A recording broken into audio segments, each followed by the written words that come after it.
எல்லோருக்கும் வணக்கம். இலங்கை அதிபர் சேவை மற்றும் இலங்கை பதிவாளர் சேவை போட்டி பரீட்சைகள் உட்பட நாடளாவிய சேவைகளில் உள்ள நிறைவேற்றுதர பதவிகளுக்கான போட்டி பரீட்சைகளின் ஒரு பிரதான வினாத்தாளாக அமைகின்ற கிரகித்தல் தொடர்பான பிப்ரவரி மாத சேலமர்வு தொடரின் 5வது சேலமர்வில் சந்திக்கிறோம். ஏற்கனவே ஒரு கலப்பான பார்வை என்கிற வகையில 3 வினாத்தாள்கள் சம நேரத்தில் மீள பதிவிடப்பட்டிருந்தது. அந்த வினாத்தாள்களை அடிப்படையாக வைத்துக்கொண்டு நாங்கள் இன்றைய செயலமர்வை நடத்துவோம். பெரும்பாலும் 3 வினாத்தாள்களையும் நீங்கள் பார்த்து வைத்திருக்கிறீர்கள் என்கிற அடிப்படையில் இந்த விடயங்களை பார்ப்போம். மற்றது நான் ஏற்கனவே அடிக்கடி சொல்லுகிறது போல இதில் இருக்கிற வினாக்களுக்கு மட்டும் விடை தேடுவது எங்களுடைய நோக்கமாக இருக்காது என்கிற அடிப்படையில். இப்போ ஒரு சுருக்கம் பார்க்குறோம்னா ஒரு மனே சுருக்கம் எழுதுறது மட்டுமாக இருக்காது. அந்த உரைப்பகுதியை பகுப்பாய்வு செய்கிறது, அதில் இருந்து கூற்றுக்களை மதிப்பீடு செய்கிறது, அல்லது கேட்கப்படுகிற வினாக்களுக்கு விடையளிக்கிறது போன்ற பல்வேறு கோணங்களில் அந்த வினாத்தாளை அணுகுவதுதான் எங்களுடைய நோக்கமாக இருக்கு. இப்போ நேற்று நடைபெற்ற செயலமர்வில் நாங்கள் பேசுவதற்கு ஆரம்பித்து இடையில நிறுத்தி வைத்திருந்த பேப்பர் கணக்காளர் சேவைக்குரிய திறந்த மட்டுப்படுத்தப்பட்ட போட்டி பரீட்சை 2018ஆம் ஆண்டு நடைபெற்ற போட்டி பரீட்சைக்குரிய. இதில் இருக்கக்கூடிய முதலாவது வினா பின்வரும் பகுதியை வாசித்து கேட்கப்பட்டுள்ள வினாக்களுக்கு சுருக்கமாக விடை தருக என்கிற மாதிரியாக 2 வினாக்கள் அமைந்திருந்தது. இந்த 2 வினாக்களுக்கும் உரிய விடைகளை நாங்கள் கடந்த செயலமர்வுகளில் கலந்துரையாடி இருக்கிறோம். அதை தொடர்ந்து வரக்கூடிய வினா ஒரு சிறிய சுருக்கம் கொண்டு போட்டிருக்கிறோம். கீழே தரப்பட்டுள்ள பகுதியை வாசித்து அதில் உள்ள சொற்களின் எண்ணிக்கையை 3ல் ஒரு பங்காக சுருக்கி சாராம்சப்படுத்தி எழுதி அதற்கு பொருத்தமான ஒரு தலைப்பையும் இடுக என்பதாக கேட்டிருந்தார்கள். இப்போ நாங்கள் சுருக்கம் எழுதுறதை தாமதிப்போம் என்கிற ஒரு அபிப்பிராயம் உங்கள்கிட்ட இருந்தாலும் அடுத்த வினாத்தாளையும் மீதியாக இருக்கிற வினா சுருக்கம் எழுதுவது தான் என்கிற அடிப்படையில் நாங்கள் இந்த சுருக்கத்தை ஒரு பகுப்பாய்வு ரீதியான கற்கையாக பார்த்துக்கொள்வோம். கொஞ்சம் கடினமான ஒரு உரைப்பகுதியாக இந்த பகுதி இருக்குது. சில வேளைகளில் இது முழுக்க முழுக்க பொருளியல் சார்ந்த அதி உயர் அறிவு நிலையில் இருக்கிறவர்களுக்கு விளங்குற மாதிரியான உரைப்பகுதி போல ஒரு தோற்றத்தை கொடுக்கும். ஆனால் பல்வேறு பரீட்சைகளில் இது இந்த மாதிரியான கேள்விகளை கேட்டிருக்கிறோம். அடுத்த 2வதா நாங்கள் பார்த்திருந்தது கடற்தொழில் நீரியல் வளங்கள் தொடர்பான வினாத்தால். இந்த பகுதியிலையும் ஒரு சுருக்கம், இந்த சுருக்கத்தை எழுதி கொண்டு வாங்க என்று சொல்லியிருந்தேன். பெரும்பாலானாக்கள் இந்த சுருக்கத்தையும் எழுதி கொண்டு வந்திருப்பார்கள். இது ஒரு சுருக்கம் ஒன்று இருக்குது. இதில் இருக்கிற தனி வாக்கியத்தில் அமைந்த வினாக்களை நாங்கள் கலந்து பேசிட்டோம் என்கிறதால எங்களுக்கு அந்த வகையிலான வினாக்கள் மிகுதியாக இந்த வினாத்தாளையும் இல்லை. இதுலையும் சுருக்கம்தான் இருக்குது. கட்டுரை நாங்கள் இதில் பார்க்க மாட்டோம். அது பதிவாளர் சேவைக்கு மட்டும் தனியாக நாளை நடைபெறுகிற செயலமர்வில் நாங்கள் அதை பற்றி பேசுவோம். எங்களுக்கு இப்போ மிகுதியாக இருக்கிறது 2 சுருக்கங்கள் கையில் இருக்கு பார்த்துக்கொள்வதற்கு. இது தவிர அடுத்த வினாத்தாள் ஒன்று தொழில் திணைக்களத்தினுடைய தொழில் அலுவலர் பதவிக்கான ஆட்சேர்ப்பு பரீட்சை. இதிலேயும் ஒரு சுருக்கம் ஒன்று தந்திருக்கிறாங்க. அது அடுத்த பகுதிக்கும் போகிற மாதிரியாக இருக்கு. இது தவிர தனி வாக்கியமாக எழுதுகிற ஒரு 5 வினாக்கள் இருக்குது. கூற்றுக்களை அடையாளம் காண்பதும் இருக்கு. இப்போ ஏற்கனவே நண்பர் மாணிக்கம் கேட்டிருந்த மாதிரி இந்த வினாவை ஒரு முதல் கட்டமாக பார்த்த பிறகு சுருக்கத்துக்குள்ள இது கொஞ்சம் ரிலாக்ஸ் பண்ணி கொண்டு போகிற மாதிரியாக இருக்குது. ரிலாக்ஸ் பண்ணுமா இல்லை இன்னும் எங்களை கடுமையாக்குமா தெரிய இல்லை. அப்போ சுருக்கம் என்கிறதை இப்போதைக்கு நிலுவையில் வைத்துக்கொண்டு அதனுடைய இன்னொரு வினா வடிவமாக இருக்கிற பின்வரும் ஒவ்வொரு உரைப்பகுதியையும் வாசித்து இயன்ற அளவு சுருக்கி தனி வாக்கியமாக எழுதுக. தடித்த எழுத்துக்களை தரப்பட்டுள்ள சொற்கள் பற்றி கருத்துரைக்க. நேற்று கேட்டிருந்தவர்கள் அந்த கேள்வி கேட்ட விதமாக நான் பதில் சொல்லியிருந்தேன். இல்லை நாளைக்கு நாங்கள் அப்படியாக அந்த வினா பார்ப்போம் என்று சொல்லியிருந்தேன். நேற்று நாங்கள் பார்க்குற போது தனியாக ஒரு வாக்கியத்தில் எழுதுவது மட்டும் இருந்தது. தடித்த எழுத்தில் உள்ள சொற்றொடருக்கான விளக்கம் கேட்கப்பட்டிருக்க இல்லை. இந்த வினாத்தாளில் அது கேட்கப்பட்டிருக்கு. அப்ப அதை வச்சுக்கொண்டு நாங்கள் இதுல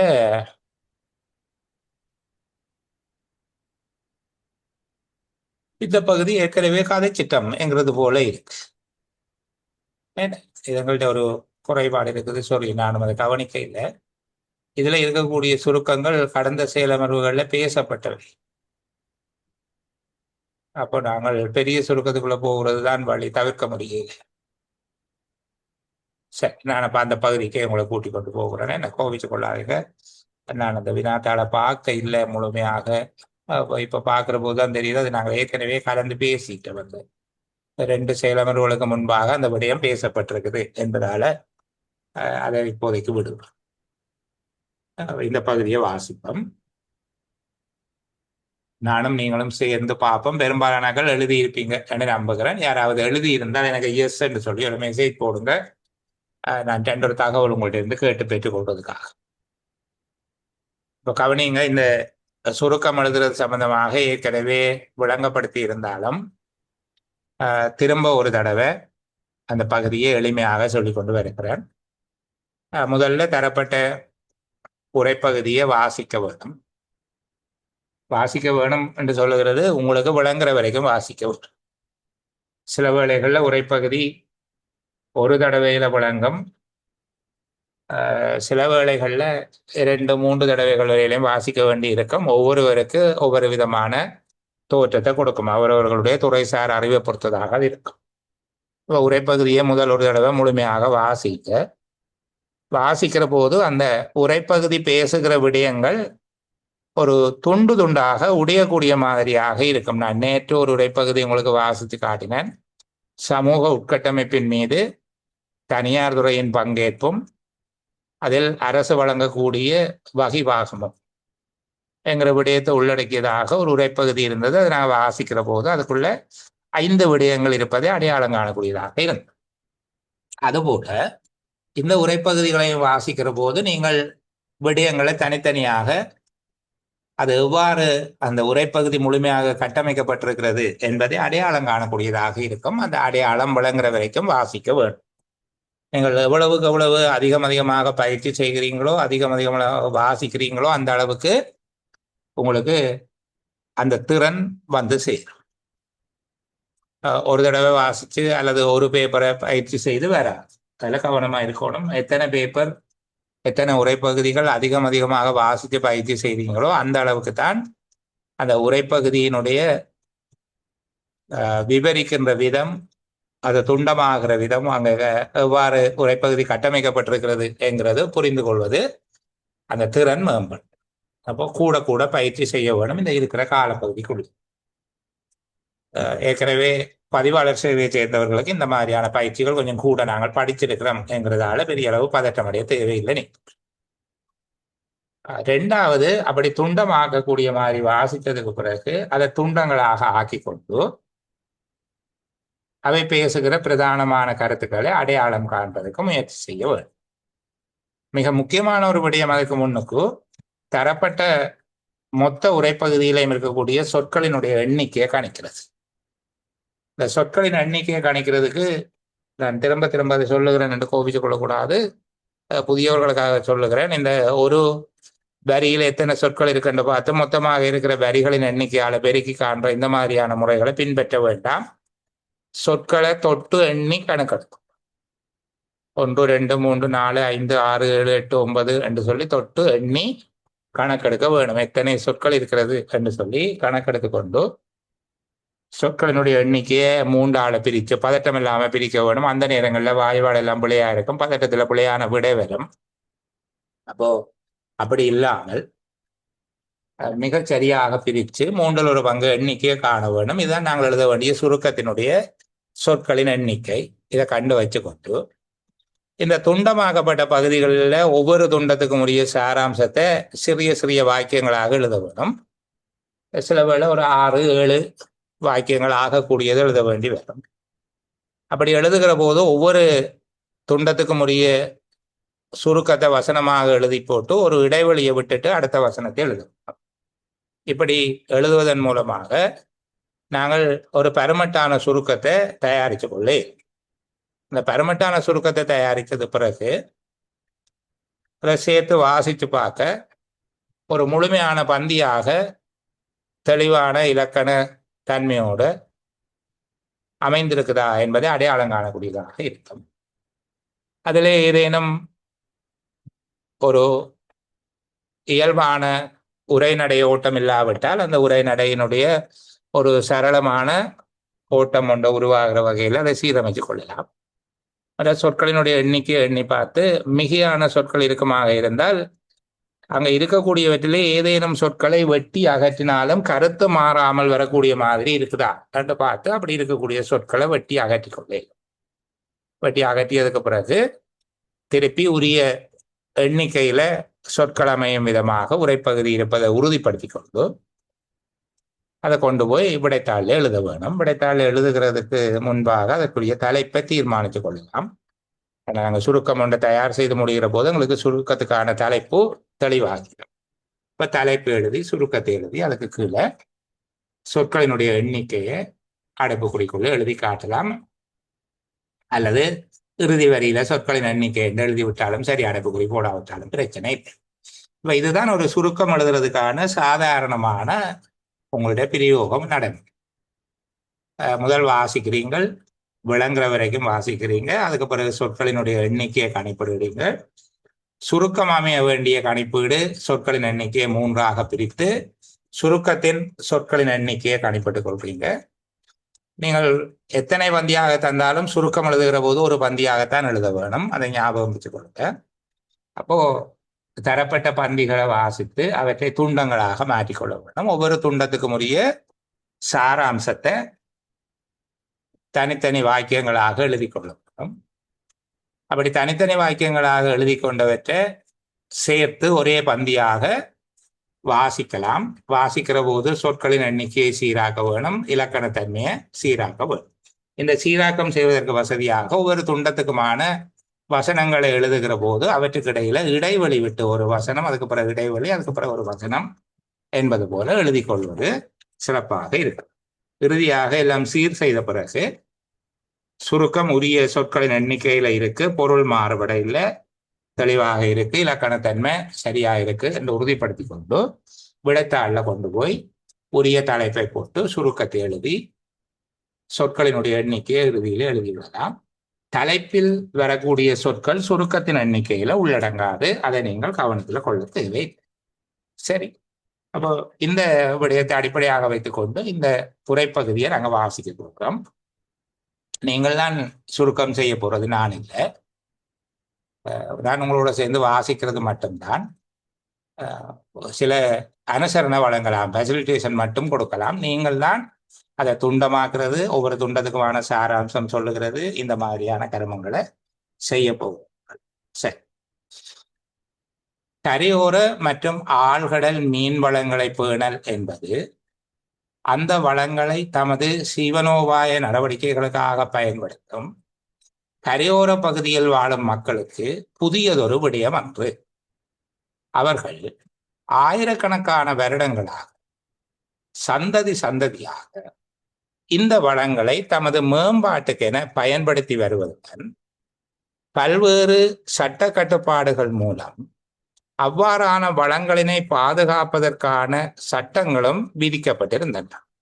அவற்றுள் கிராம சபைகள் கட்டளை சட்டம், மாகாண சபைகள் கட்டளை சட்டம், வேட்டையாடுதல் மற்றும் விலங்குகள் பாதுகாப்பு கட்டளை சட்டம், உள்ளூராட்சி கட்டளை சட்டம், முத்துச்சிப்பிகளை பிடித்தல் தொடர்பான கட்டளை சட்டம் ஆகியன பிரதான இடம் வகிக்கின்றன.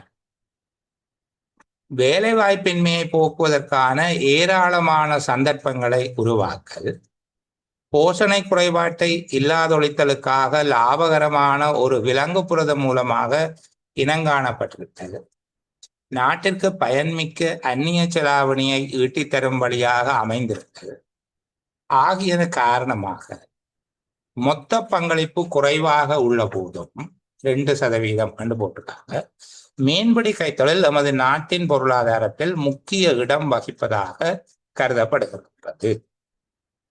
பல்வேறு சட்டங்களின் கீழ் பிறப்பிக்கப்பட்டுள்ள பல ஒழுங்கு பிரமாணங்களுக்கு அமைய மீன்பிடி வள பாதுகாப்புக்கென நடவடிக்கைகள் எடுக்கப்பட்ட போதும் 1940 கடற்தொழில் கட்டளை சட்டம் இயற்றப்பட்ட பின்னரே மிக பொருள் பொதிந்த வகையிலும் ஒழுங்கமைந்த வகையிலுமாக கடற்தொழில் கைத்தொழில் மாற்றமடைந்தது என சகலராலும் ஏற்றுக்கொள்ளப்பட்டுள்ளது.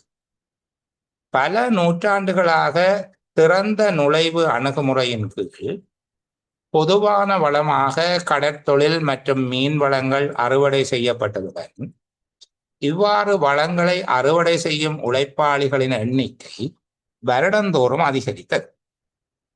கடற்தொழில்சார் சிக்கல்களை தீர்ப்பதற்கென கடற்தொழில் கட்டளை சட்டத்தை பயன்படுத்தி பல்வேறு வகைப்பட்ட ஒழுங்கு விதிகள் பிறப்பிக்கப்பட்டது. இவை வெறுமனே சிக்கல்களை தவிர்ப்பதற்கென 1981 இயற்றப்பட்ட கொக்குழாய் மீன்பிடி ஒழுங்கு விதிகள். இது நிலையாக தங்கியிருந்து மீன்பிடிக்கும் இடம்பெயர்ந்து மீன்பிடியில் ஈடுபடும் மீனவர்களிடையே கொக்குழாய் கடல் நீர் ஏரியில் மீன்பிடி வளங்கள் அறுவடை செய்வதை தீர்மானிப்பதற்கு விதிக்கப்பட்ட ஒழுங்கு விதிகளினும் இவற்றின் மூலமாக வளங்களை பாதுகாப்பதற்கு பெரிதும் உதவக்கூடிய நுழைவை மட்டுப்படுத்தல், உள்ளீடுகளின் அளவை குறைத்தல், வளங்களை அதிகளவில் அறுவடை செய்வதை மட்டுப்படுத்தல், சிறிய பிராணிகளை பிடிப்பதை தடுத்தலுக்காக வலைக்கண்களின் அளவை தீர்மானித்தல் ஆகியன மூலமாக கடல் நீர் ஏரியின் வள முகாமைத்துவம் மற்றும் பாதுகாப்பு ஆகியவற்றுக்கு அதிக பங்களிப்பு கிடைக்கப்பெற்றது. இப்போ இதுல ஒரு பகுதி அடைப்புக்குறிக்குள்ள தரப்பட்டிருக்கு, அது தனியாக விளங்கப்படுத்தி இருக்கிறாங்க. இதுல பாருங்க, 1981 இயற்றப்பட்ட கொக்குழாய் மீன்பிடி ஒழுங்கு விதிகள். இது நிலையாக தங்கியிருந்து மீன்பிடிக்கும் இடம்பெயர்ந்து மீன்பிடியில் ஈடுபடும் மீனவர்களிடையே கொக்குழாய் கடல் நீர் ஏரியில் மீன்பிடி வளங்களை அறுவடை செய்வதை தீர்மானிப்பதற்கு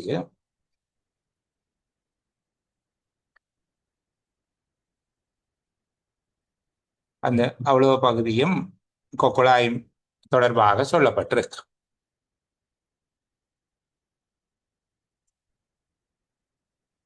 அதற்கு முன்புக்கு இருக்கக்கூடிய பாருங்க, சிக்கல்களை தவிர்ப்பதற்கென விதிக்கப்பட்ட இங்க தொடங்கி சிக்கல்களை தவிர்ப்பதற்கென விதிக்கப்பட்ட ஒழுங்கு விதிகளினும் இவற்றின் மூலமாக வளங்களை பாதுகாப்பதற்கு பெரிதும் உதவக்கூடிய நுழைவை மட்டுப்படுத்தல், உள்ளீடுகளின் அளவை குறைத்தல், வளங்களை அதிகளவில் அறுவடை செய்வதை மட்டுப்படுத்தல், சிறிய பிராணிகளை பிடிப்பதை தடுத்தலுக்காக வலைக்கண்களின் அளவை தீர்மானித்தல் ஆகியன மூலமாக கடல் நீர் ஏரியின் வள முகாமைத்துவம் மற்றும் பாதுகாப்பு ஆகியவற்றுக்கு அதிக பங்களிப்பு கிடைக்கப்பெற்றது. சரி, இன்னொரு தடவை எங்களுக்கு விளங்கிக் கொள்வதற்காக 2ஆம் தடவையும் திரும்ப வாசிப்போம். கரையோர மற்றும் ஆழ்கடல் மீன் வளங்களை பேணல் என்பது அந்த வளங்களை தமது சீவனோபாய நடவடிக்கைகளுக்காக பயன்படுத்தும் கரையோர பகுதியில் வாழும் மக்களுக்கு புதியதொரு விடயம் அன்று. அவர்கள் ஆயிரக்கணக்கான வருடங்களாக சந்ததியாக இந்த வளங்களை தமது மேம்பாட்டுக்கென பயன்படுத்தி வருவதுடன் பல்வேறு சட்ட கட்டுப்பாடுகள் மூலம் அவ்வாறான வளங்களினை பாதுகாப்பதற்கான சட்டங்களும் விதிக்கப்பட்டிருந்தன. அவற்றுள் கிராம சபைகள் கட்டளை சட்டம், மாகாண சபைகள் கட்டளை சட்டம், வேட்டையாடுதல் மற்றும் விலங்குகள் பாதுகாப்பு கட்டளை சட்டம், உள்ளூராட்சி கட்டளை சட்டம், முத்துச்சிப்பிகளை பிடித்தல் தொடர்பான கட்டளை சட்டம் ஆகியன பிரதான இடம் வகிக்கின்றன. வேலைவாய்ப்பின்மையை போக்குவதற்கான ஏராளமான சந்தர்ப்பங்களை உருவாக்கல், போஷணை குறைபாட்டை இல்லாதொழித்தலுக்காக லாபகரமான ஒரு விலங்கு புரதம் மூலமாக இனங்காணப்பட்டிருத்தல், நாட்டிற்கு பயன்மிக்க அந்நிய செலாவணியை ஈட்டித்தரும் வழியாக அமைந்திருத்தல் ஆகியன காரணமாக மொத்த பங்களிப்பு குறைவாக உள்ள போதும் மீன்பிடி கைத்தொழில் எமது நாட்டின் பொருளாதாரத்தில் முக்கிய இடம் வகிப்பதாக கருதப்படுகின்றது. பல்வேறு சட்டத்திட்டங்களின் கீழ் பிறப்பிக்கப்பட்டுள்ள பல ஒழுங்கு பிரமாணங்களுக்கு அமைய மீன்பிடி வள பாதுகாப்புக்கென நடவடிக்கைகள் எடுக்கப்பட்ட போதும் 1940 கடற்தொழில் கட்டளை சட்டம் இயற்றப்பட்ட பின்னரே மிக பொருள் பொதிந்த வகையிலும் ஒழுங்கமைந்த வகையிலுமாக கடற்தொழில் கைத்தொழில் மாற்றமடைந்தது என சகலராலும் ஏற்றுக்கொள்ளப்பட்டுள்ளது. பல நூற்றாண்டுகளாக திறந்த நுழைவு அணுகுமுறையின் கீழ் பொதுவான வளமாக கடற்தொழில் மற்றும் மீன் வளங்கள் அறுவடை செய்யப்பட்டதுடன் இவ்வாறு வளங்கள் அறுவடை செய்யும் உழைப்பாளிகளின் எண்ணிக்கை வருடந்தோறும் அதிகரித்தது. கடற்தொழில் சார் சிக்கல்களை தீர்ப்பதற்கென கடற்தொழில் கட்டளை சட்டத்தை பயன்படுத்தி பல்வேறு வகைப்பட்ட ஒழுங்கு விதிகள் பிறப்பிக்கப்பட்டன. இவை வெறுமனே சிக்கல்களை தவிர்ப்பதற்கென விதிக்கப்பட்ட ஒழுங்கு விதிகள் எனினும் இவற்றின் மூலமாக வளங்களை பாதுகாப்பதற்கு பெரிதும் உதவக்கூடிய நுழைவை மட்டுப்படுத்தல், உள்ளீடுகளின் அளவை குறைத்தல், வளங்களை அதிகளவில் அறுவடை செய்வதை மட்டுப்படுத்தல், சிறிய பிராணிகள் பிடிப்பதை தடுத்தலுக்காக வலைக்கண்களின் அளவை தீர்மானித்தல் ஆகியன மூலமாக கடல் நீரேரியின் வள முகாமைத்துவம் மற்றும் பாதுகாப்பு ஆகியவற்றுக்கு அதிக பங்களிப்பு கிடைக்கப்பெற்றது. சரி, இப்போ இந்த உரைப்பகுதிக்கு சுருக்கம் எழுதி இருக்கக்கூடியவர்கள் எனக்கு உதவி செய்த இதில் இருக்கக்கூடிய சொற்களின் எண்ணிக்கை எத்தனை என்று சொல்லி தெரியும்.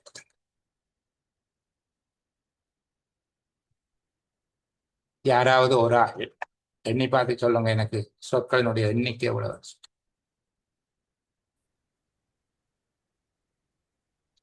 அந்த 1881 1981 இருக்குல்ல, அது அந்த சொல்லப்படுது இவை வெறுமனை சிக்கல்களை தவிர்ப்பதற்கென என்று சொல்லிவிட்டு பிரேக்கெட்டு கூட சொல்றாங்க. 1981 பிறப்பிக்கப்பட்ட ஒக்குழாய் மீன்பிடி ஒழுக்க விதிகள் இது நிலையாக தங்கியிருந்து மீன்பிடிக்கும் இடம்பெயர்ந்து மீன்பிடியில் ஈடுபடும் மீனவர்களிடையே ஒக்குழாய் நீர்நேரியில் மீன்பிடி வளங்களை அறுவடை செய்வதை தீர்மானிப்பதற்கு பிரேக்கெட் க்ளோஸ்.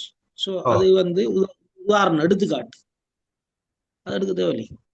எடுத்துக்காட்ட நாங்கள் சுருக்கத்துக்குள்ள எடுக்க தேவையில்லையா, சொற்களின் எண்ணிக்கைக்குள்ள எடுக்க தேவையில்லையா? சுருக்கத்துக்குள்ள எடுக்க தேவையில்லை. சுருக்கத்துல எடுக்க தேவையில்லை. அது சரி, அது சுருக்கம் எழுதிக்கு அதை தீர்மானிப்போம். இப்ப நான் கேட்டது சொற்களினுடைய கணிப்பீட்டுக்குள்ள அதை எடுக்கிறதா எடுக்கிறது இல்லையா? அது எடுக்க வேணும் தான். அது அடைப்புக்குறிக்குள்ள இருந்தா என்ன, அடைப்புக்குறி இல்லாம இருந்தால் என்ன, அது தரப்பட்ட உரைப்பகுதியிலே அதுவும் ஒரு விளக்கத்தை தருவதற்காக எழுதப்பட்ட ஒரு பகுதி. அது விவரித்தலாக இருக்கலாம், உதாரணமோ எடுத்துக்காட்டாக இருக்கலாம், புள்ளி விவரமாக இருக்கலாம், எதுவாக இருந்தாலும் அது தரப்பட்ட உரைப்பகுதியிலே அதுவும் ஒரு பகுதி என்பதால் அது எடுக்கலாம். அதே போல இந்த சட்டங்களை சொல்லுகிற போது இப்ப 1940 கடற்தொழில் கட்டளை சட்டம் என்று எழுதப்படுவதும் கடற்தொழில் கட்டளை சட்டம் பிராக்கெட்டுக்கு 1940 என்று எழுதப்படுவதும் ஒரே விடயம்தான். 1940 கடற்தொழில் கட்டளை சட்டம் என்று எழுதுகிற போது அந்த 1940 என்பதை நாம ஒரு சொல்லாக எடுக்கிறோம் என்று சொல்லி சொன்னால், கடற்தொழில் கட்டளை சட்டம் பிராக்கெட்டுக்கு 1940 என்று தருகிற போதும் அதையும் எங்களுடைய கணிப்பீட்டுக்களை எடுத்துக்கொள்வதுதான் பொருத்தமானது. அடைப்பு குறிக்க தருகிற விஷயங்களை கழிக்கிறோம், புள்ளி விவரங்களை கழிக்கிறோம் என்கிறது அது சுருக்கத்துல தவிர்க்கிறதே தவிர கணிப்பீட்டுக்குள்ள அதை தவிர்க்காம இருக்கிறது நல்லது. இப்போ இப்படியா கணக்கு பண்ணி பார்த்தா அன்னளவாக 235 சொற்கள், இந்த உரைப்பகுதி 235 சொற்களை கொண்டதாக இருக்குது. அன்னளவாக சில பேருக்கு ஒன்று குறையும் ஒன்று கூடும். 235 3ஆல பிரிக்கிறீங்க. என்ன 3ஆல பிரிச்சிங்கன்னா எவ்வளவு வருது? 3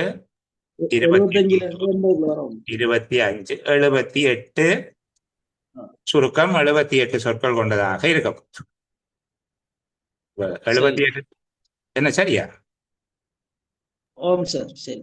அப்ப நீங்கள் இந்த வீச்சை 75க்கும் 80க்கும் இடையிலானதாக எடுத்து வச்சுக்கொள்ளலாம். சுருக்கம் 75 சொற்களுக்கும் 80 சொற்களுக்கும் இடைப்பட்டதாக இருப்பது பொருத்தமாக இருக்கும். சரி, இது எனக்கு யார் துண்டாக உடைச்சு தர போறார்கள்? யாராவது ஒரு ஆள் வாங்களே, ஒன் பண்ணுங்க, நான் பார்த்துட்டு. சொல்லு. இல்ல 235 சொல்ல நான் மூணாவது தானே பிரிக்கணுமே சார். ஓமோ மூன்றில் ஒன்றாக ஆ தானே சுருக்குறேன். Okay okay sir okay. மூன்றில் ஒன்றாக சுருக்குகிறோம். அப்போ அன்னளவா 240 என்றாலும் 80 சொல் வந்துடும். அப்போ 80 விட குறியோணம் 75க்கு மேல இருக்க வேணும். கொஞ்சம் மனக்கணக்கம் பார்க்கணும் சில நேரம். ஆனால் பதட்டத்தில் பிள்ளையா எல்லாம் பிரித்தல் செய்து போடுவோம். அப்ப கவனமா பார்த்து கொள்ள வேண்டும். சரி, எனக்கு யார் உதவ போகிறது இதுல? இதை துண்டாக பிரிக்கிறதுல, இந்த உரைப்பகுதியை துண்டமாக்குறதுல ஒரு ஆள் உதவுங்களே. எவ்வளவுக்கு எவ்வளவு நீங்க உதவுறீங்களோ அவ்வளவுக்கு வேகமாக பார்க்கலாம். நான் ஓரளவுக்கு ഇതിന്റെ சுருக்கம் எழுதுவேன். அதனால நான் எழுதி மெனக்கடை இல்லை, நீங்கள் எழுதலாம் என்கிறதா என்னுடைய விருப்பம். யாராவது ஒருவர் தொண்டு அடிப்படையில் உதவி செய்யுங்க பாப்போம்.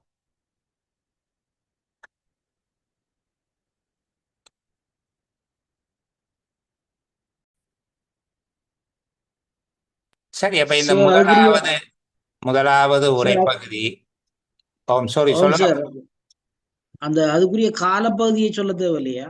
அப்படி 1800ஆம் ஆண்டு பிற்பகுதியில் என்று சொன்னா அது எல்லாம் உள்ளடங்கக்கூடியதா இருக்குது.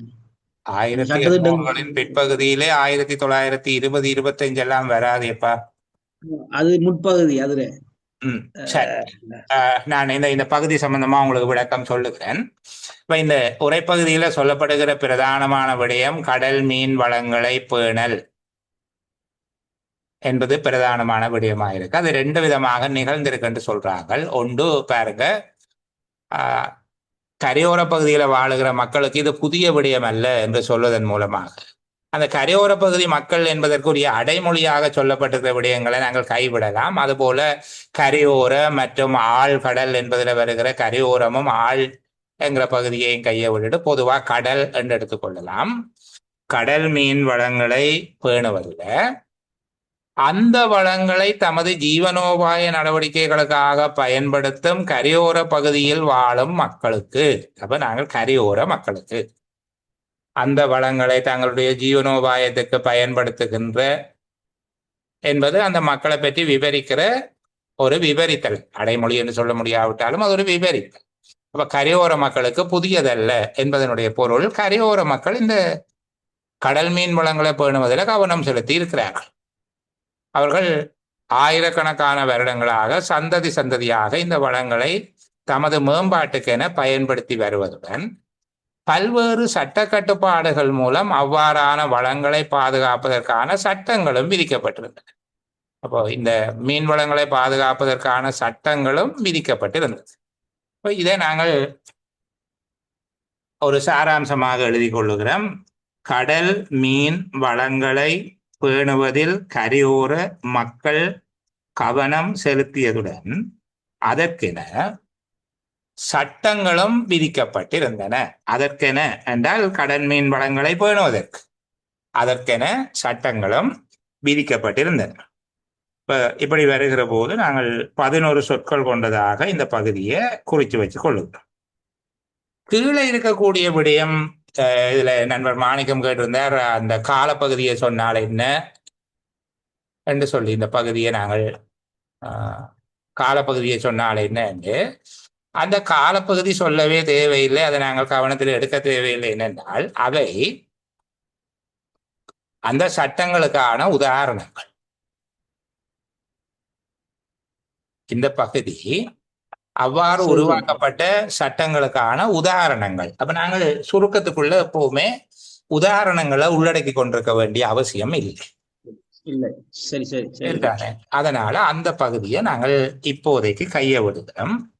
மேலே இருக்கிறத இன்னும் கொஞ்சம் விளக்கமாக நாங்கள் சொல்ல முடியுமா? கடல் மீன் வளங்களை பேணுவதில் அவற்றிலிருந்து பயன்பெறும் கரையோர மக்கள் என்று சொல்லலாமா என்கிற ஒரு சந்தேகம் இருக்கு. அப்படி அவற்றிலிருந்து பயன்பெறும் கரையோர மக்கள் என்று சொல்லுகிற போது அது கரையோர மக்களுக்கான அடைமொழியாக மாறிவிடுமா என்கிற ஒரு சந்தேகமும் இருக்கிறதால இப்போதைக்கு இதை இப்படியே வச்சுக்கொள்வோம். கீழ்ப்பகுதியை தவிர்க்கிறோம். அந்த 5 சட்டங்கள் தொடர்பில் நாங்கள் கவனமே. முகமது சொல்லுங்க. மீனவர் சமூகம் சொல்லி அப்படி சொல்லலாம். இப்ப கரையோர மக்கள் என்று சொல்வதற்கு பதிலாக நீங்கள் சொன்னது போல மீனவ சமூகத்தினர் மீனவ சமூகத்தினர் என்ற அதை தங்களுடைய வாழ்வாதார தேவைக்கு பயன்படுத்துகிற மக்கள் என்று சொல்லுகிற போது அது மீனவ சமூகத்தை தான் குறிக்குது என்கிற அடிப்படையில் நாங்கள் மீனவ சமூகத்தினர் என்று எழுதலாம். அது அழகா இருக்கும், அது நல்லது. கடல் மீன் வளங்களை பேணுவதில் மீனவ சமூகத்தினர் கவனம் செலுத்தியதுடன் அதற்கென சட்டங்களும் விதிக்கப்பட்டிருந்தன. சரிதானே? அடுத்த பகுதியை பாருங்க. அடுத்த துண்டம் எனக்கு தம்பி ஹில்மி சொல்லியிருந்தாரு, இதை நீங்கள் முழு பகுதியாகவே எடுங்கோ என்று சொல்லப்பட்டு இதுல சொல்லப்பட்டிருக்கிற பிரதானமான கருத்தை கண்டுபிடிச்சு எனக்கு யார் சொல்ல போறது?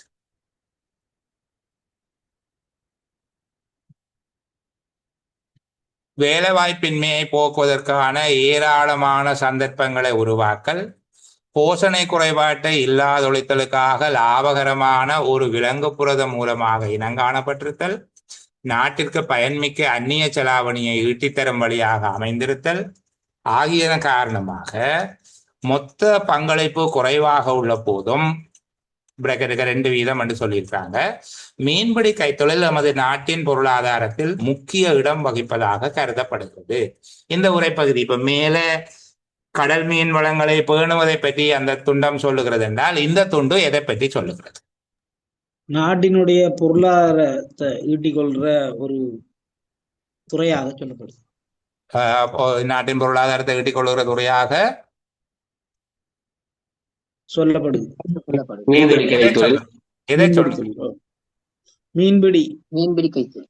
மீன்பிடி கைத்தொழிலின் பொருளாதார முக்கியத்துவம் பேசப்படுது. மீன்பிடி கைத்தொழிலின் பொருளாதார முக்கியத்துவம் பேசப்பட்டிருக்கு. மீன்பிடி கைத்தொழிலின் பொருளாதார முக்கியத்துவத்துக்கு எத்தனை காரணங்கள் சொல்லப்பட்டிருக்கு? 3 காரணம். என்னென்ன காரணங்கள்? ஒன்று வேலை வாய்ப்பு, சரி. 2வது போசாக்கு, ம் 3வது அந்நிய செலாவணியை ஈட்டுதல். அந்நிய செலாவணியை ஈட்டி தருதல். வேலை வாய்ப்பு, போஷணை, அப்ப என்ன போசாக்குணவினை வழங்குதல் என்ன, அல்லது போசாக்கினை வழங்குதல் என்று வச்சுக் கொள்வோம். 3வது அந்நிய செலாவணியை பெற்றுத்தருதல் ஆகிய காரணங்களினால்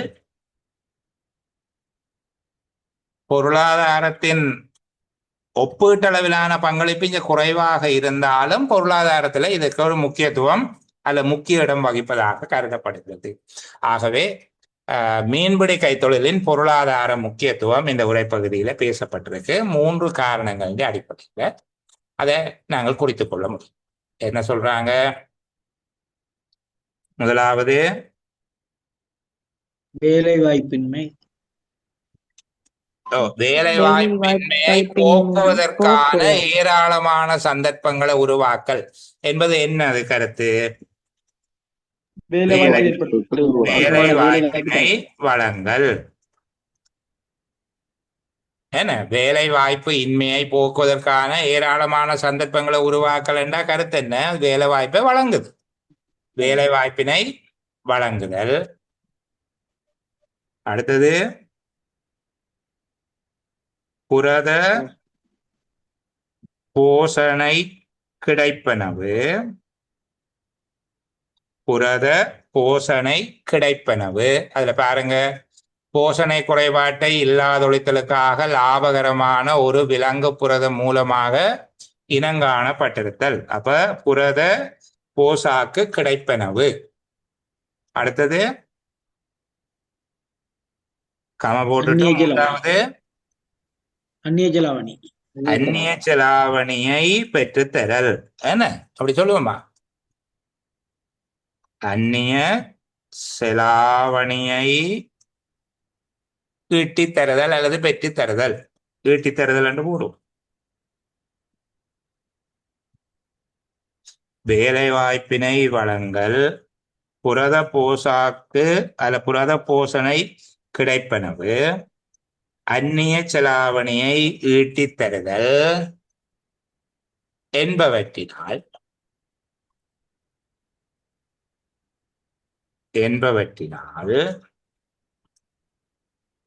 மீன்பிடி கைத்தொழில் பொருளாதார முக்கியத்துவம் பெறுகிறது. பொருளாதார முக்கியத்துவம் பெறுகிறது. எத்தனை சொற்கள் வருது? வேலைவாய்ப்பினை வழங்கல், புரத போஷணை கிடைப்பனவு, அந்நிய செலாவணியை ஈட்டித் தருதல் என்பவற்றினால் நாட்டின் என்று வர தேவையில்லை. கைத்தொழில் பொருளாதார முக்கியத்துவம் பெறுகின்றது. எதுல சொல்றீங்க அப்போ? நாட்டின் பொருளாதார முக்கியத்துவம் என்று வர தேவையில்லை. பொருளாதார முக்கியத்துவம் என்கிறது எமது நாட்டின் பொருளாதாரத்தில் முக்கிய இடம் வகிக்கிறது என்று சொல்லுகிறதால உண்மையில பொருளாதார முக்கியத்துவம் என்று சொன்னாலே அது நாட்டுக்குள்ள வந்துடும். இப்ப இயல்பான வரைக்கும் குறைக்கலாம். சரி, அதை போடுறதால ஒரு பெரிய நட்டம் இல்லை. எத்தனை சொற்கள் வருது? 5 4 9 11 12 13 14 சொற்கள் கொண்டதாக இதை இப்போதைக்கு ஆக்கி வச்சுக்கொள்வோம். நான் சொன்னா இடையில ரெண்டுக்கும் இடையில இடைவெளி விட்டுக் கொள்வோம். சரிதானே? அப்ப இது 2வது பகுதி. 3வது ஹில்மி எனக்கு உள்ளத்துல உடைச்சு தந்தாரு. எங்க உடைச்சிங்கப்பன்? அழைச்சிட்டன். ஏற்றுக்கொள்ளப்பட்டுள்ளது. அப்படி ஏற்றுக்கொள்ளப்பட்டுள்ளது. ஏற்றுக்கொள்ளப்பட்டுள்ளது என்கிற இடத்துல சொன்னீங்க. அது அந்த பகுதியில் என்ன சொல்லப்பட்டிருக்குது? பல்வேறு சட்ட திட்டங்களின் கீழ் பிறப்பிக்கப்பட்டுள்ள பல ஒழுங்கு பிரமாணங்களுக்கு அமைய மீன்பிடி வள பாதுகாப்புக்கென நடவடிக்கைகள் எடுக்கப்பட்ட போதும் 1940 கடற்தொழில் கட்டளை சட்டம் இயற்றப்பட்ட பின்னரே மிக பொருள் பொதிந்த வகையிலும் ஒழுங்கமைந்த வகையிலுமாக கடற்தொழில் கைத்தொழில் மாற்றமடைந்தது என சகலராலும் ஏற்றுக்கொள்ளப்பட்டுள்ளது.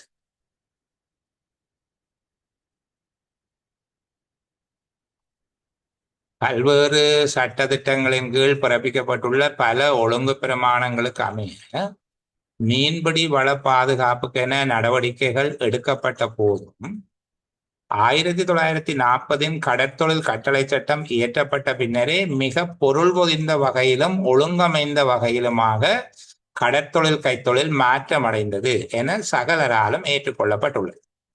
மேல நீங்க சொல்றீங்க பல்வேறு சட்டங்கள் உருவாக்கப்பட்டது. அப்படி பல சட்ட ஒழுங்கு விதிகள், என்ன சட்டங்கள் ஒழுங்கு விதிகள் அல்ல ஒழுங்கு பிரமாணங்களுக்கு கீழே மீன்பிடி வள பாதுகாப்புக்கு என்று நடவடிக்கைகள் எடுக்கப்பட்ட போதும் ஒரு விடயம் சொல்றாங்க. 1940 கடற்தொழில் கட்டளை சட்டம் இயற்றப்பட்ட பின்னரே மிக பொருள் பொதிந்த வகையிலும் ஒழுங்கமைந்த வகையிலுமாக கடற்தொழில் கைத்தொழில் மாற்றமடைந்தது என சகலராலும் ஏற்றுக்கொள்ளப்பட்டுள்ளது. இதன் அர்த்தம் என்ன?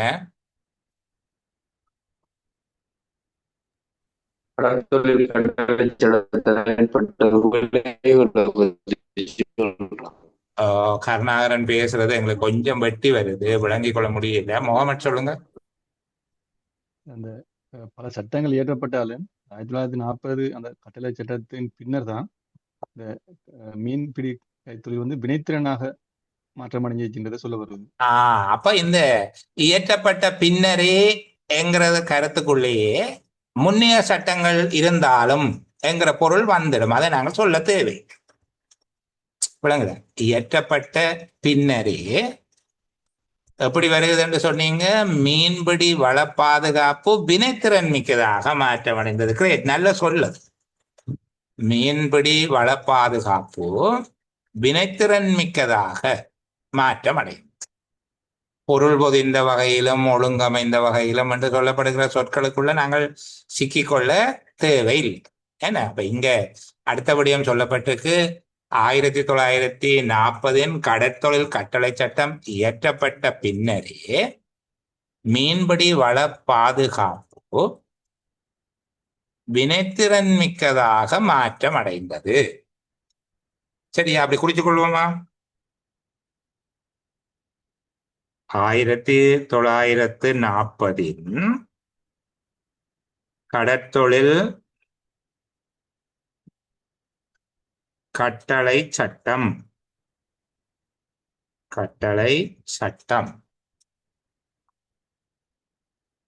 இயற்றப்பட்ட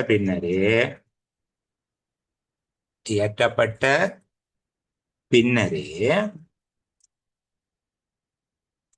மீன்பிடி வள பாதுகாப்பு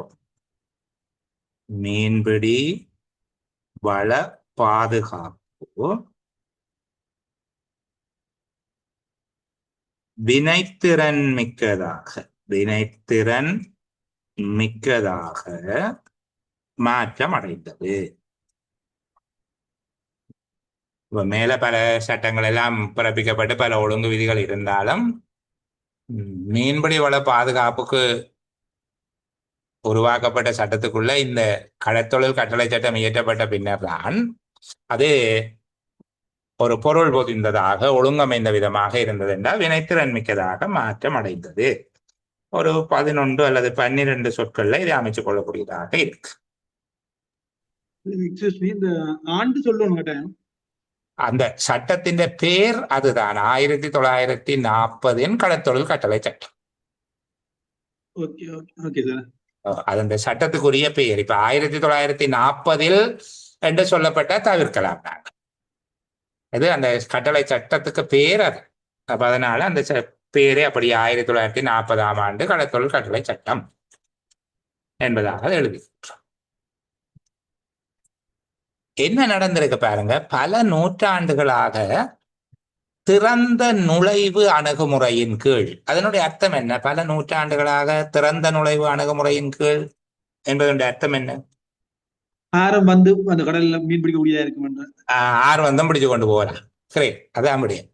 திறந்த நுழைவு அணுகுமுறையின் கீழ் பொதுவான வளமாக கடற்தொழில் மற்றும் மீன் வளங்கள் அறுவடை செய்யப்பட்டதுடன் இவ்வாறு வளங்கள் அறுவடை செய்யும் உழைப்பாளிகளின் எண்ணிக்கை வருடந்தோறும் அதிகரித்தது.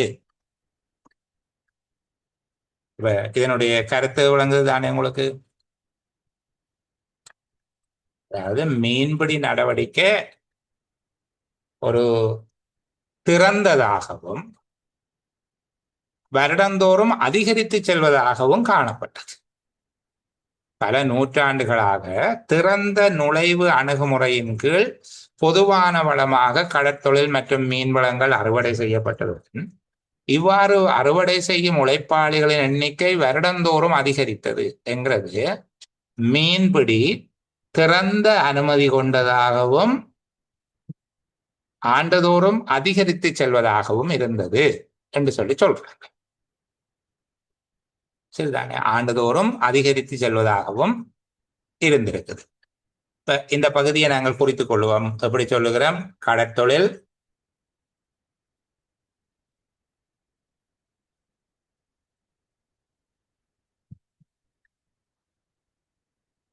திறந்த அனுமதி உடையதாகவும்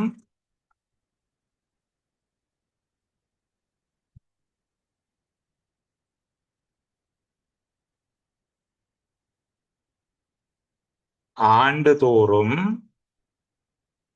அங்க வருடந்தோறும் ஏதோ வருடந்தோறும் போட்டுருக்காங்க. வருடந்தோறும் அதிகரிப்பதாகவும் காணப்பட்டது. வருடந்தோறும் அதிகரிப்பதாகவும் காணப்பட்டது. கடற்தொழில் திறந்த அனுமதியுடையதாகவும் ஆண்டுதோறும் அதிகரிப்பதாகவும் காணப்பட்டது. இதுல ஒரு 6 சொல்லு இருக்கிற மாதிரியா குறித்துக்கொள்ளும். கடற்தொழில் திறந்த அனுமதியுடையதாகவும் ஆண்டுதோறும் அதிகரிப்பதாகவும் காணப்பட்டது. கடற்தொழில் சார் சிக்கல்களை தீர்ப்பதற்கென கடற்தொழில் கட்டளை சட்டத்தை பயன்படுத்தி பல்வேறு வகைப்பட்ட ஒழுங்கு விதிகள் பிறப்பிக்கப்பட்டன. இவை வெறுமனே சிக்கல்களை தவிர்ப்பதற்கென விதிக்கப்பட்ட ஒழுங்கு விதிகள் எனினும் இவற்றின் மூலமாக வளங்களை பாதுகாப்பதற்கு பெரிதும் உதவக்கூடிய நுழைவை மட்டுப்படுத்தல், உள்ளீடுகளின் அளவை குறைத்தல், வளங்களை அதிக அளவில் அறுவடை செய்வதை மட்டுப்படுத்தல், சிறிய பிராணிகளை பிடிப்பதை தடுத்தலுக்காக வலைக்கண்களின் அளவை தீர்மானித்தல் ஆகியன மூலமாக கடல் நீரேரியின் வள முகாமைத்துவம் மற்றும் பாதுகாப்பு ஆகியவற்றுக்கு அதிக பங்களிப்பு கிடைக்க பெற்றது. அடுத்தபடியாக என்ன சொல்றாங்க இங்க, முக்கியமா என்ன நடந்திருக்குது?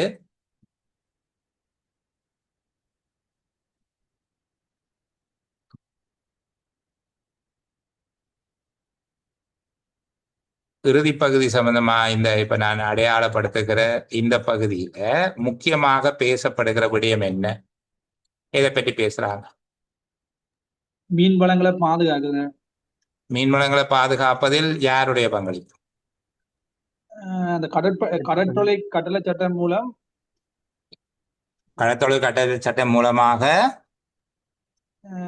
பிறப்பிக்கப்பட்ட ஒழுங்கு விதிகள் பிறப்பிக்கப்பட்ட ஒழுங்கு விதிகளினால்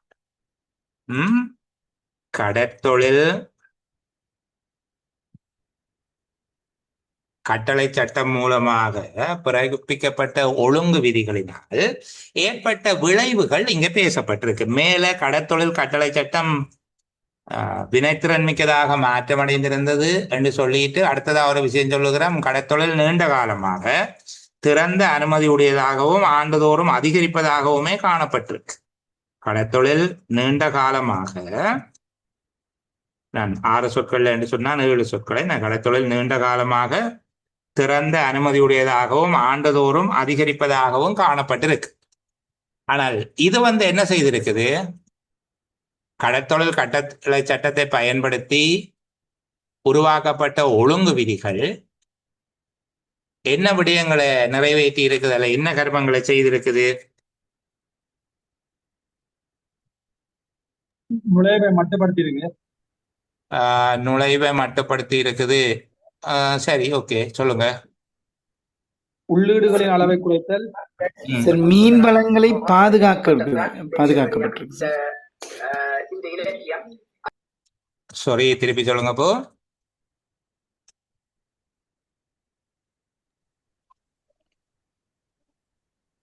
சிக்கல்களை தவிர்த்ததுடன் கடல் நீரேரியின் கொஞ்சம் இருங்க. கடற்தொழில் சார் சிக்கல்களை தவிர்ப்பதற்கு இது உதவி இருக்கு.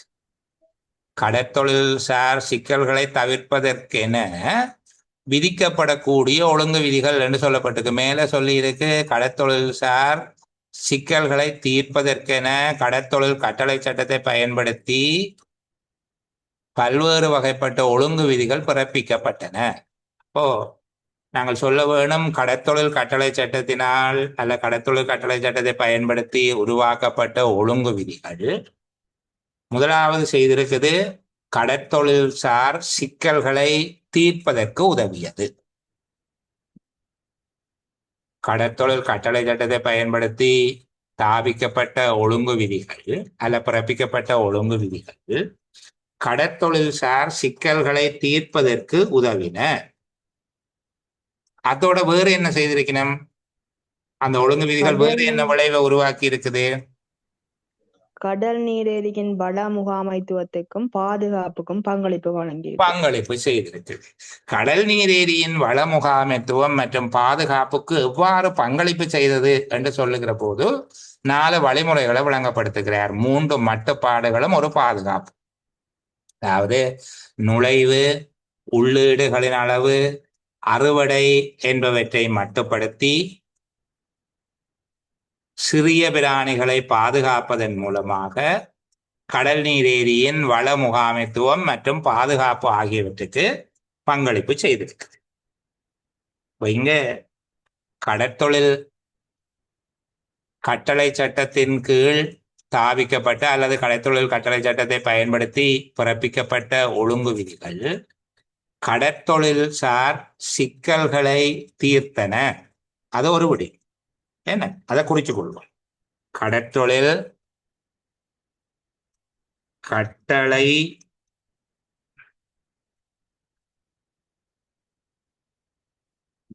சட்டத்தினை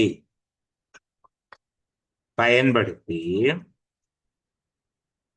கடற்தொழில் கட்டளை சட்டத்தினை பயன்படுத்தி பிறப்பிக்கப்பட்ட ஒழுங்கு விதி கடற்தொழில் கட்டளை சட்டத்தினை பயன்படுத்தி பிறப்பிக்கப்பட்ட ஒழுங்கு விதிகள், கடற்றொழில் சார்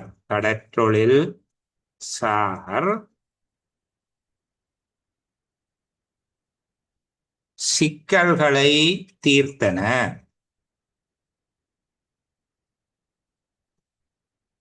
கடற்தொழில்சார் சிக்கல்களை தீர்த்தன அல்லது கடற்தொழில்சார் சிக்கல்களை தீர்ப்பதற்கென மாறி எழுதுவோம். கடற்தொழில்சார் சிக்கல்களை தீர்ப்பதற்கென கடற்தொழில் கட்டளை சட்டத்தினை பயன்படுத்தி ஒழுங்கு விதிகள் பிறப்பிக்கப்பட்டன. சரியா? கடற்தொழில்சார் சிக்கல்களை தீர்ப்பதற்கென கடற்தொழில் கட்டளை சட்டத்தினை பயன்படுத்தி ஒழுங்கு விதிகள் பிறப்பிக்கப்பட்டன. இப்ப இவை பிறப்பிக்கப்பட்டதின் நோக்கம் என்ன? கடற்தொழில்சார் சிக்கல்களை தீர்ப்பது. எத்தனை சொற்கள்ல வருகிறது? 3, 6, 9.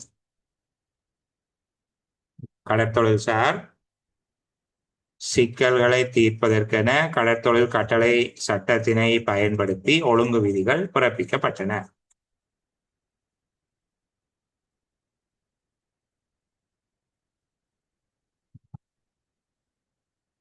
சரி, அதுக்கு கீழே என்ன சொல்லி இருக்கிறாங்க? இந்த ஒழுங்கு விதிகள், இவ்வாறு பிறப்பிக்கப்பட்ட ஒழுங்கு விதிகள்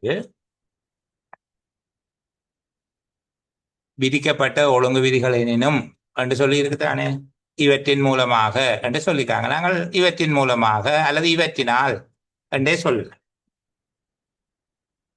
ஒழுங்கு விதிகள் பிறப்பிக்கப்பட்டன என்று சொல்லி போட்டு இவற்றினால் வளங்களை பாதுகாப்பதற்கு பெரிதும் உதவக்கூடிய நுழைவை மட்டுப்படுத்தல். அப்ப நுழைவு மட்டுப்படுத்தப்படுது. உள்ளீடுகளின் அளவு குறைத்தல் என்றால் அதுவும் ஒரு மட்டுப்படுத்தல் தான். அறுவடை செய்வது மட்டுப்படுத்தப்படுகிறது. வள அறுவடை, அப்ப நுழைவு, உள்ளீடுகள், வள அறுவடை மட்டுப்படுத்தப்பட்டதோடு சிறிய பிராணிகள் பிடிப்பதை தடுத்தலுக்காக வலைக்கண்களின் அளவை தீர்மானித்தல் ஆகியன. இந்த சிறிய பிராணிகளை தடுத்தலுக்காக வலைக்கண்களின் அளவை தீர்மானித்தல் என்கிறத வேற வார்த்தையில யார் எனக்கு சொல்ல முடியும்? பெரிய வலைக்கண்களை பாவித்து, சிறிய வலைக்கண்களை பாவித்தல் அல்லது வேற விதமா இதுன்ற அந்த விஷயத்தை சொல்லுங்க எளிமையா. சிறிய பிராணிகளை பிடிப்பதை தடுத்தலுக்காக வலைக்கண்ணிகளின் அளவை தீர்மானித்தல் என்பது என்ன விஷயம் சொல்லி இருக்கிறாங்க? முறையற்ற மீன்பிடி. சாரி, தடை செய்யப்பட்ட மீன்பிடி. இல்ல, அந்த தடை செய்யப்பட்ட முறையற்ற மீன்பிடி என்பதெல்லாம் விளங்குது. நான் கேட்கிறேன், இந்த சிறிய பிராணிகளை பிடிப்பதை தடுக்கிறது என்றா என்ன அது கருத்து? சிறிய மீன்களை பிடிக்காம இருக்கு. மீன் குஞ்சுகளை பிடிக்காம இருக்கு, அப்படித்தானே? மீன் குஞ்சுகளை பிடிக்காம இருக்கிறது, அதை எப்படி சொல்லலாம்?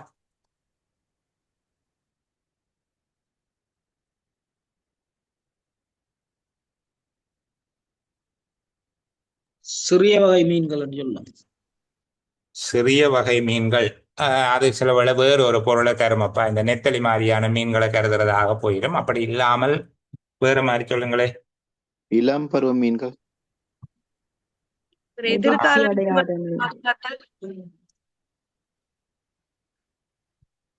மீன் குஞ்சுகளை பாதுகாத்தல்னு சொல்லுவோமா?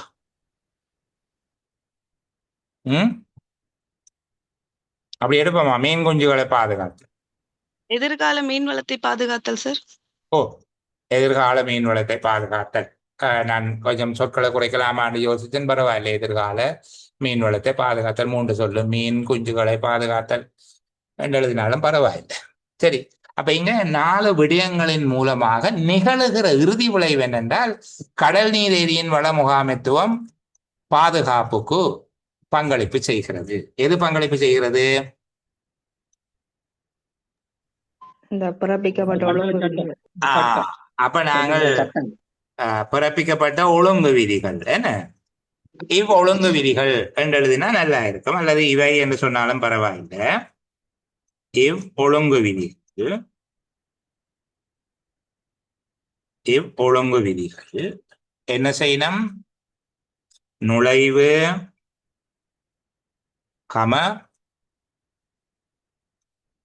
உள்ளீடுகளின் அளவு, அடுத்து என்ன சொன்னீங்க? வள அறுவடை, அப்படித்தானே? வள அறுவடை என்பவற்றை மட்டுப்படுத்தி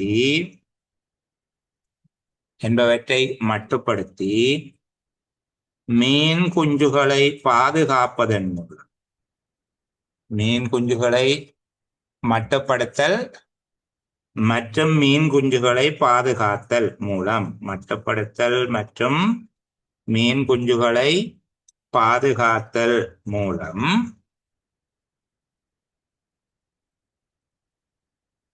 கடல் நீரேரியின் வள முகாமைத்துவத்திற்கும் பாதுகாப்பிற்கும்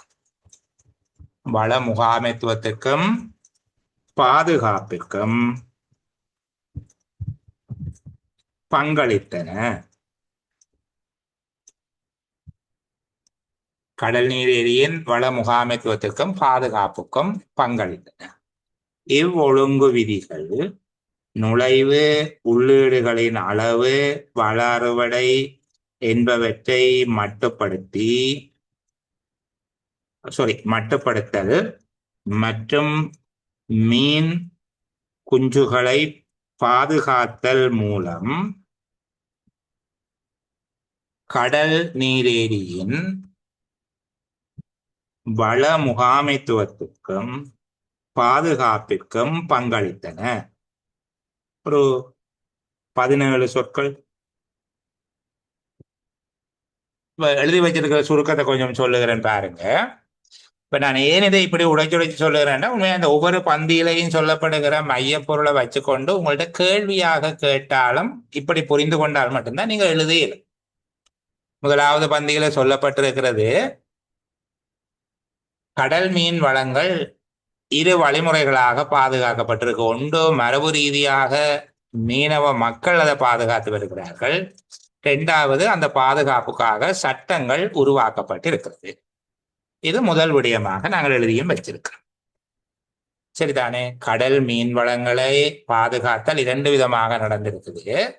ஒன்று, அதிலிருந்து பயன்பெறுகிற மக்கள் என்று விவரிக்கப்படுகிற மீனவ சமூகத்தினர் அவற்றை காலங்காலமா பாதுகாத்து வருகிறோம். 2வது, அதை பாதுகாப்பதற்கு சட்ட கட்டுப்பாடுகளும் ஏற்பாடு செய்யப்பட்டிருக்கு, அல்ல சட்ட கட்டுப்பாடுகள் விதிக்கப்பட்டிருக்கு.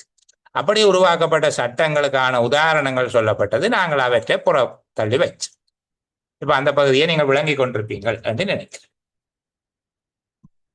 இப்ப நாங்கள் அதுக்கு சுருக்கம் எழுதி வச்சிருந்தாங்க. கடல் மீன் வளங்களை பேணுவதில் மீனவ சமூகத்தினர் கவனம் செலுத்தியதோடு அதற்கென சட்டங்களும் உருவாக்கப்பட்டன, அல்ல சட்டங்களும் விதிக்கப்பட்டிருந்தன. அதற்கு பின்பாக அடுத்த பந்தி இதனுடைய பொருளாதார முக்கியத்துவம், அது குறைந்த பங்களிப்பை கொண்டிருந்த போதும் அதனுடைய பொருளாதார முக்கியத்துவம் 3 வகையில வேலை வாய்ப்பை வழங்குறது, போசாக்கு புரத உணவினை வழங்குவது, அந்நிய செலாவணியை ஈட்டிக் கொடுப்பது என்பவற்றின் அடிப்படையில மீன்பிடி கைத்தொழில் பொருளாதார முக்கியத்துவம் பெறுகிறது என்பதை பேசு. அதையும் எழுதி வைத்திருந்தாங்க. வேலை வாய்ப்பினை வழங்கல், புரத போசாக்கு கிடைப்பனவு, அந்நிய செலாவணி ஈட்டி தருதல் என்பவற்றினால் மீன்பிடி கைத்தொழில் பொருளாதார முக்கியத்துவம் பெறுகிறது. அடுத்த பகுதி பார்த்தோம், பல்வேறு சட்டத்திட்டங்களின் கீழ் பிறப்பிக்கப்பட்டு பல ஒழுங்கு விதிகள் எல்லாம் இருந்தாலும் 40ஆம் ஆண்டினுடைய கடற்தொழில் கட்டளை சட்டம் தாவிக்கப்பட்ட பின்னர் தான் அது விளைபயன் மிக்கதாக மாற்றமடைகிறது. இந்த ஒழுங்கு விதிகள் விளைபயன் மிக்கதாக மாற்றமடைகிறது என்று சொல்லி 3வது பகுதியை சொல்லியிருந்தார். இப்போ இந்த பகுதியில பல்வேறு சட்டங்கள் இருந்தாலும் இங்க 40ஆம் ஆண்டு உருவாக்கப்பட்ட கடற்தொழில் கட்டளை சட்டம் இயற்றப்பட்ட பிறகுதான் பொருள் பொதிந்த வகையில், ஒழுங்கமைந்த வகையில் கடற்தொழில் கைத்தொழில் மாற்றமடைந்தது என சகலராலும் ஏற்றுக்கொள்ளப்பட்டுள்ளது என்று சொல்லியிருந்தோம். இப்ப நாங்கள் 1940 கடற்தொழில் கட்டளை சட்டம் இயற்றப்பட்ட பின்னர் இயற்றப்பட்ட பின்னரே என்றால் மற்றவை இருந்தாலும் என்ற கருத்துல பின்னரே மீன்பிடி வள பாதுகாப்பு வினைத்திறன் மிக்கதாக மாற்றமடைந்தது என்று சொல்லி அடுத்தது ஒரு பகுதி சிறியதாக சொல்லியிருந்தாங்க. இந்த கடற்தொழில் ஒரு திறந்த அனுமதியும் வருடந்தோறும் அதிகரித்தும் செல்வதாக இருந்தது. அப்போ இந்த சட்டம் உருவாக்கப்பட்ட சூழ்நிலை அல்லது அதன் பின்னணியை சொல்லுகிறார். பல நூற்றாண்டுகளாக யார் வேணுமென்றாலும் வரலாம், மீன் பிடிக்கலாம் என்று இருந்ததோடு வருஷம் வருஷம் மீன் பிடிக்கிறார்கள் எண்ணிக்கையும் அதிகரித்து கொண்டு போனது. அதை நாங்கள் சுருக்கமாக எழுதினோம். கடற்தொழில் நீண்ட காலமாக திறந்த அனுமதியுடையதாகவும் வருடந்தோறும் அதிகரிப்பதாகவும் காணப்பட்டது.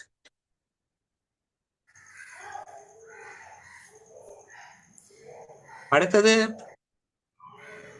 இந்த கடற்தொழில் சார்ந்த சிக்கல்களை தீர்ப்பதற்கு என்று சொல்லி கடற்தொழில் கட்டளை சட்டத்தை பயன்படுத்தி அதன் கீழ் ஒழுங்கு விதிகள் தாபிக்கப்படுகிறது. இந்த ஒழுங்கு விதிகள் தாபிக்கப்பட்ட முதன்மை நோக்கம் சொல்லப்பட்டிருக்கு. இந்த ஒழுங்கு விதிகள் தாபிக்கப்பட்டதனுடைய முதன்மையான நோக்கம் என்ன என்று கேட்டால் கடற்தொழில் சார்ந்த சிக்கல்களை தீர்ப்பது. அந்த பகுதியையும் நாங்கள் பார்த்தோம். கடற்தொழில் சார் சிக்கல்களை தீர்ப்பதற்காக கடற்தொழில் கட்டளை சட்டத்தை பயன்படுத்தி ஒழுங்கு விதிகள் தாவிக்கப்பட்டன அல்ல பிறப்பிக்கப்பட்டன. ஒழுங்கு விதிகள் பிறப்பிக்கப்பட்டன. இந்த ஒழுங்கு விதிகள் பிறப்பிக்கப்பட்டதால வெறுமனே அந்த சிக்கல்கள் மட்டும் தீர்க்கப்பட்டது மட்டுமல்லாமல் சில மேலதிகமான விளைவுகள் அல்லது சிறந்த விளைவுகள் தோற்றம் பெறுது. சார் இந்த விளைவுகளை இந்த விளைவுகளை ஒரு விடைய சொல்லலாமா? நிலைபாரான தன்மையுடைய இதை பேணுதல் அப்படின்னு சொல்லி அந்த 3 இதையும் ஒருமிக்க சொல்லலாமா? ஒரு வார்த்தையில சொல்லலாமா? அது பெரிய தவறு இல்லை. ஆனால் இங்க நிலைபேறு என்கிறத தாண்டியமா உண்மையில 3 விதமான கட்டுப்பாடும் ஒரு பாதுகாப்பு. இதை நாங்கள் நிலைபேறு என்று சொல்லுகிறது உறுதியாக அந்த வளங்கள் நிலைத்திருக்கின்ற ஒரு தன்மைதான் நிலைபேறு என்று சொல்லுவோம். அதுல இருந்து இது கொஞ்சம் விலகி போகிற மாதிரி இருக்கு. மற்றது எங்களுக்கு சொற்களினுடைய வரையறை இடம் தராவிட்டால் நாங்கள் அதை மாற்றி அமைப்பதை பற்றி கொஞ்சம் கவனம் செலுத்துவோம். இப்ப இது ஒரு வரைவு தானே, அப்படி அமைச்ச சொற்கள் காணாம வரும் சார். இல்ல அமைச்சு பார்ப்போம். கூட வந்தால் அப்படி அமைச்சு கொள்வோம், சரியாக வந்தால் அப்படியே விட்டுடுவோம். மாணிக்கம் சரிதானே? இங்க இவ் ஒழுங்கு விதிகள் நுழைவு, உள்ளீடுகளின் அளவு, வள அறுவடை என்பவற்றை மட்டுப்படுத்தியதோடு மீன் குஞ்சுகளை மட்டுப்படுத்துதல் மற்றும் மீன் குஞ்சுகளை பாதுகாத்தல் மூலம், அந்த 4க்கும் சேர்த்துத்தான் மூலம் என்று போடுகிறோம். நுழைவு, உள்ளீடுகளின் அளவு, வள அறுவடை என்பவற்றை மட்டுப்படுத்துதல் மற்றும் மீன் குஞ்சுகளை பாதுகாத்தல் மூலம் கடல் நீரேரியின் வள முகாமைத்துவத்திற்கும் பாதுகாப்புக்கும் பங்களித்தன. கடல் நீரேரியின் வள முகாமைத்துவத்திற்கும் பாதுகாப்பிற்கும் பங்களித்தன. முதலாவது உரைப்பகுதி 11 சொற்கள்லையும், அடுத்தது 14, 12, 7, 9, 17 என்று சொல்லி கூட்டி பார்க்கிறோம். அன்னளவாக 80 சொற்கள்ல இது இருக்கு. 76 சொல் வருதுதான். அன்னளவாக தான் சொல்றேன் 80. அப்ப இவற்றில நீங்கள் 1-2 திருத்தங்களை செய்து, இப்ப நான் அதுல கடல், மீன் என்றெல்லாம் 2 துண்டாக பிரிச்செழுதி இருந்தேன். அதுபோல மீனவ சமூகத்தினர் 2 பிரிச்செழுதிட்டேன். அப்படி சேர்த்தெழுதி ஒழுங்குபடுத்துகிற போது பெரிய அளவுக்கு பாதிப்பில் ஒரு 75க்கும் 80க்கும் இடைப்பட்ட சொற்கள்ல இது அமையுது. சேர்த்து வாசிக்கிற போது சரியாகவும் இருக்கு. சேர்த்து வாசிக்கிற நேரத்துல இது சரியானதாகவும் இருந்திருக்குது. சரி, இப்ப சொல்லுங்க. இதுக்கு ஒரு தலைப்பு போடணும் இல்ல? சாரி, நான் அவசரப்படாதீங்க, சொல்லுவேன். நான் மாணிக்கத்துக்கு கூடுதலான இடம் கொடுக்கறதாக மற்றவர்களை என்ன கடிந்து கொள்ள வாய்ப்பு இருக்கு. நீங்க அவருக்கு மட்டும் பர்சனல் கிளாஸ் எடுக்கிறீங்களா பேசினாங்கண்டா அதனால சரியா, சாரி, நீங்க கதைக்க விடாதீங்க, நான் சும்மா சொல்லுகிறேன். நான் அந்த பகுதி சொல்லுவேன். இப்ப அதான் நாங்க கதைக்க. சரி, இந்த உரைப்பகுதி முழுவதும் எதை பற்றி பேசுதுன்னு நினைக்கிறீங்க? இந்த உரைப்பகுதியினுடைய அந்த கடல் கோர் கடல் கோர் நீர் கரு வளத்துல பாதுகாப்பு. கரு எதை பற்றியதாக இருக்குது?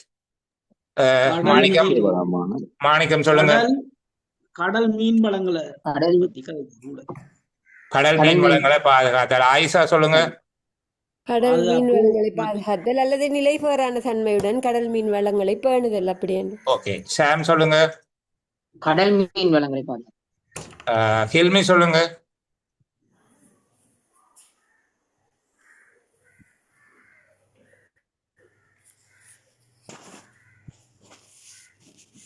சரி, அவங்களை காண இல்லை. வேற யார்? சார் கடல் மீன் வளங்கள்ற பாதுகாப்பும் அவற்றின் மூலம் கிடைக்கும் நன்மைகளும் அவற்றுக்கான சட்டதிட்டங்கள். சரி, அப்ப இங்க பாருங்க. கரண் சொல்லுங்க. இப்போ கரண் கேட்போம். சார் நான் சொல்லலாம் சார். ஓம் சந்திரகுமார் சொல்லுங்க. சார் கடல்சார் வள பாதுகாப்பும் கட்டளை சட்டங்களும். கடல்சார் வள பாதுகாப்பும் கட்டளை சட்டங்களும். கட்டளை சட்டங்களும். ஓகே, தனுஷா சொல்லுங்க. கடல் வள முகாமைத்துவமும் மற்றும் பாதுகாப்பும்.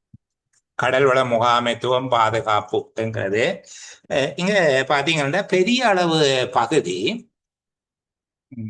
மூன்றாவது உரைப்பகுதியில முழுக்க முழுக்க இதனுடைய சிறப்பை பற்றி பேசி இருக்கிறாங்க. மூன்றாவது பந்தியில முழுக்க முழுக்க இதை பற்றி பேசி இருக்கிறாங்க. இந்த தந்த பந்தியில மூன்றாவது கடற்தொழில் கட்டளை சட்டத்துல சிறப்பு. கடற்தொழில் கட்டளை சட்டத்தினால நிகழ்ந்த விளைபயன் தன்மையை பற்றி தான் பேசியிருக்கிறாங்க. இந்த இதுக்கு கீழே இருக்கிற பகுதி கடற்தொழில் கட்டளை சட்டம் ஏற்படுத்திய மாற்றம், அதாவது மீன்வள பேணல் அல்ல மீன்வள பாதுகாப்பின் மீது கடற்தொழில் கட்டளை சட்டத்தினுடைய பாதிப்பு அல்ல, பாதிப்பு என்று சொல்கிறது அதை இல்லாம பண்ணினது அல்ல, கடற்தொழில் கட்டளை சட்டத்தின் செல்வாக்கு அல்லது ஏற்படுத்திய மாற்றம், இது இந்த பகுதி முழுக்க சொல்லப்பட்டிருக்கு. மேலே என்ன சொல்லப்பட்டிருக்கு? முதலாவது பகுதியில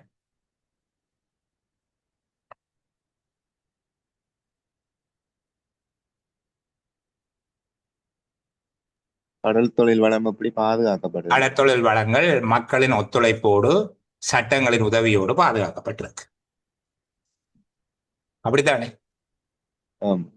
மக்களின் ஒத்துழைப்பு மற்றும் சட்ட ஏற்பாடுகளினால் பாதுகாக்கப்பட்டிருக்கு. கவனமா பார்க்கணும். இந்த உரைப்பகுதி கூட நேரம் எடுத்து பேசுகிறேன் என்று சொல்லி யாரும் குறையாக விளங்கிக் கொள்ளக்கூடாது. இந்த உரைப்பகுதியே அப்படி அக்குவேற அணிவேற எங்களாலே ஒரு ஒன் ஷாட்ல புரிந்து கொள்ள, சரி ஒன் ஷாட் இல்லாவிட்டாலும் ஒரு 2 தடவை வாசிக்கிற போது குறைந்த நேரத்துல இந்த அளவுக்கு புரிந்து கொள்ள முடியுதான்னு சொல்லி கொஞ்சம் முயற்சி செய்யுங்க. முதலாவது பந்தியில சொல்லப்பட்டிருக்கிறத மிக எளிமையாக நாங்கள் புரிந்து கொள்வதாக இருந்தால், கடல் மீன் வளங்களை பேணுவதில் மக்களினுடைய ஒத்துழைப்பும் சட்ட பாதுகாப்பும் இணைந்து செயற்பட்டிருக்குது, அல்லது மக்களினுடைய ஒத்துழைப்போடு சட்ட ஏற்பாடுகளோடு கடல் மீன் வளங்கள் பாதுகாக்கப்பட்டிருக்குது என்று சொல்லப்பட்டிருக்கு. 2வது என்ன சொல்லப்பட்டிருக்குது? அது பொருளாதாரத்துக்கு அப்படி முக்கியத்துவமா இருக்குன்னு கடல் மீன் வளங்கள் முக்கியத்துவம் அப்படி என்று சொல்லப்பட்டிருக்கு. அதாவது அவை பாதுகாக்கப்பட வேண்டிய அவசியத்தை வலியுறுத்துவதற்காகவும் அது சொல்லப்பட்டிருக்கு. விளங்குதா சொல்றது? அவை ஏன் பாதுகாக்கப்பட வேண்டும் என்பதற்கான முக்கியத்துவத்தை சொல்றேன். இந்த 3 விதமாக பொருளாதார முக்கியத்துவம் பெறுவதால் இவை பாதுகாக்கப்பட வேண்டும் என்பதை வலியுறுத்துவது அந்த உரைப்பகுதியினுடைய நோக்கமாக இருக்கலாம். நாங்கள் அதை பார்க்கிற போது அது சரி என்று சொல்லி அந்த நோக்கத்தை நாங்கள் அப்படி புரிந்து கொள்ளலாம். 2வது விடயமாக அந்த பகுதி சொல்லப்பட்டிருக்கு. 3வது கடற்தொழில் கட்டளை சட்டத்தினுடைய விளைவேறான தன்மை, அதனுடைய விளைதிறன் வாய்ந்த செயற்பாடு சொல்லப்பட்டிருக்கு. அப்ப நாங்கள் இங்க என்ன சொல்லுகிறோம்? பிரதானமாக என்னென்ன விடயங்கள் பேசப்பட்டிருக்குது? 1 பாதுகாப்பு, 2வது நன்மை, சரி, 3வது சட்ட திட்டங்கள். சட்டம்ன்றது பாதுகாப்பு தானேப்பா? ஒழுங்கு விதிகள். அது பாதுகாப்பதற்கானதான என்ன? அப்போ நாங்கள் இங்க என்ன வளங்கள் என்று சொல்லி சொன்னாங்கள்? கடல் வளம். கடல் வளம். அப்படித்தானே கடல் மீன் வளம் கடல் கடல் மீன் மீன் வளம் பற்றி பாருங்க. ஓ, கீழே கீழே சொல்லப்பட்டிருக்கு பாருங்க, மீன்பிடி வளங்கள் அப்படித்தானே சொல்ல பயன்படுத்துகிறாங்க. மீன்பிடி வளங்கள் அல்லது மீன்பிடி என்ன மீன் வளங்கள், கடல் மீன் வளங்கள், இந்த மாதிரியா ஏதோ ஒரு சொல்லொன்று நாங்கள் பயன்படுத்திக் கொள்வோம். அப்போ மீன்பிடி வளங்களினுடைய என்ன விடயங்கள் சொல்லப்பட்டிருக்கு? மீன்பிடி வளங்களின் பாதுகாப்பு ம் மற்றும் அவற்றின் முக்கியத்துவம் முக்கியத்துவம் பொருளாதார முக்கியத்துவமும் அடுத்தது பொருளாதார சட்ட திட்டங்கள் முக்கியத்துவம், அதன் சட்ட திட்டங்களின் வள சட்ட முக- திட்டங்களை வள பார்க்கணும். முகாமைத்துவம், முகாமைத்துவம் பொருளாதார முக்கியத்துவம், வள சட்ட முகாமைத்துவம் திட்டங்கள் மற்றும் பாதுகாப்பு பாதுகாப்பு. சட்ட பாதுகாப்பு